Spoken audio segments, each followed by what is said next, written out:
Hello everyone. আজকে আমি তোমাদের সঙ্গে কিছু শেয়ার করব যে আমি এখন কিসের মধ্যে দিয়ে যাচ্ছি, মানে আমি এখন কি কি ফেস করছি আর কি।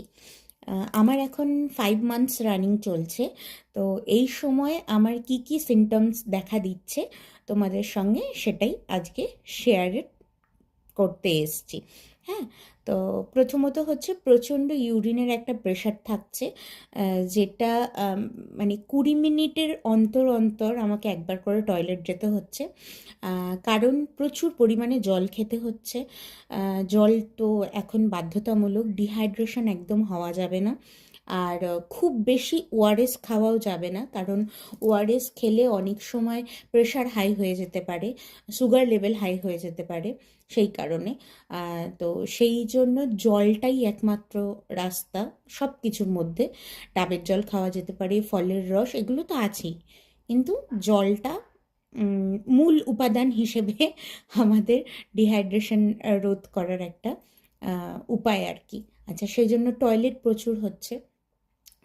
সেকেন্ড হচ্ছে মাঝে মাঝে ওপর পেটটা শক্ত হয়ে যাচ্ছে, মানে এতটাই শক্ত হয়ে যাচ্ছে যে আমি ভয় পেয়ে যাচ্ছি।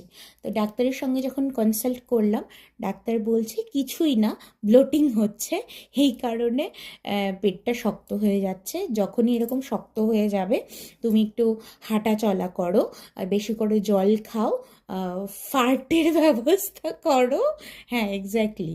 আর বেশি করে পটি করার ব্যবস্থা করো, তাহলেই তোমার এই ব্লোটিংটা একবার নেমে গেলে আবার পেটটা নর্মাল হয়ে যাবে। যেরকম গতকাল হঠাৎ করে সন্ধেবেলা প্রচণ্ডভাবে আমার ওপর পেটটা শক্ত হয়ে যায়, তারপর ডাক্তারকে ফোন করে বলি, ডাক্তার বলে যে এগুলো এগুলো করতে।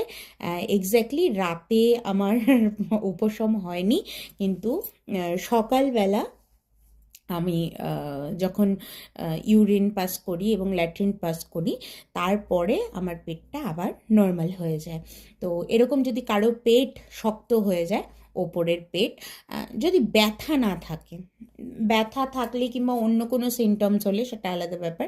যদি ব্যথা না থাকে, যদি এরকম শক্ত হয়ে থাকে, তাহলে ফার্স্ট কজ হিসেবে তোমরা ধরতে পারো যে you have severe bloatings in your tummy. তো সেই কারণে পটি করাটা খুব ইম্পর্ট্যান্ট হয়ে যায় সেই সময়। ফার্ট দেওয়াটাও খুব ইম্পর্টেন্ট হয়ে যায়। আচ্ছা, রাতে ঘুম হচ্ছে না আমার, যেটা 3-4 মাস পর্যন্ত কোনো সমস্যা হয়নি, রাতে একদম ঠিকঠাক ঘুম হচ্ছিল, সেই ঘুমটা আমার হচ্ছে না। ঘুমটা একদম নষ্ট হয়ে গেছে, ঘুমটা চলে গেছে।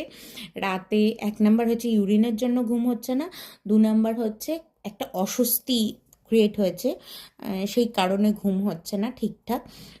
এটা একটা বড় বিষয় যে ঘুমটা কমে গেছে। আমার চিত হয়ে শুতে বেশি ভালো লাগছে, কিন্তু চিত হয়ে শোয়ার ফলে প্রচণ্ড সিভিয়ার ব্যাক পেন শুরু হয়েছে। সেই জন্য চিত হয়ে শোয়াটা অ্যাভয়েড করছি। ডক্টর বলছে শুলে কোনো প্রবলেম নেই, কিন্তু তোমারই অসুবিধা হবে, কারণ সিভিয়ার ব্যাক পেন শুরু হবে। তো আমি প্রথমে কথাটা শুনিনি, আমার শুতে বেশ মজা লাগছিলো, কারণ কোনো দিকে শুয়েই আমার আমি স্যাটিসফাইড হচ্ছিলাম না, আমার ঘুম আসছিল না, চিত হয়ে শুয়ে আমার ঘুম আসছিল, যেটা আমার কোনো দিন আসে না, সেটা এখন হচ্ছিল।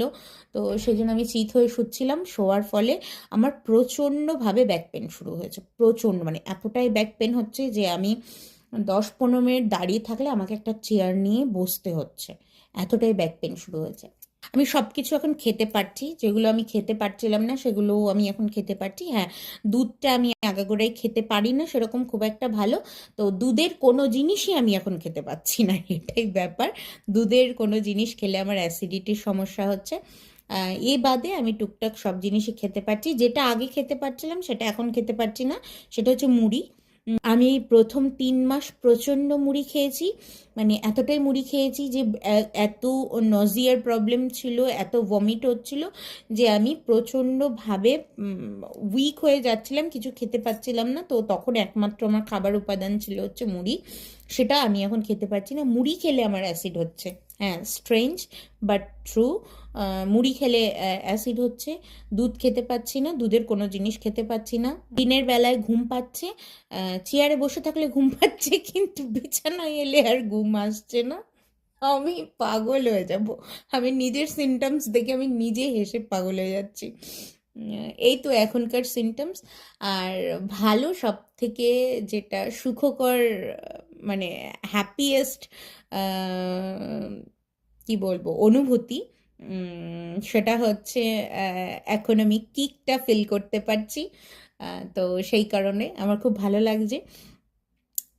তো তোমরা যারা 5 মান্থস ক্রস করেছো কিংবা 5 মান্থস চলছো, এরকম কেউ যদি থাকো, আমার সঙ্গে সেম টু সেম একই সিচুয়েশন তোমরা ফিল করছো কিনা, তোমাদের সঙ্গে হচ্ছে কিনা বলতে পারো।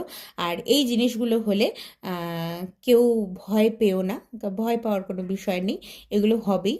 আর এখানে ডাক্তার একটা কথাই বলে, it's very normal in your pregnancy, it's happen. তো ভয় পাওয়ার কিছু নেই। This is a beautiful journey. সবাই ভালো থাকো, সুস্থ থাকো, দেখা হবে অন্য কোনো ভিডিওতে। Bye bye.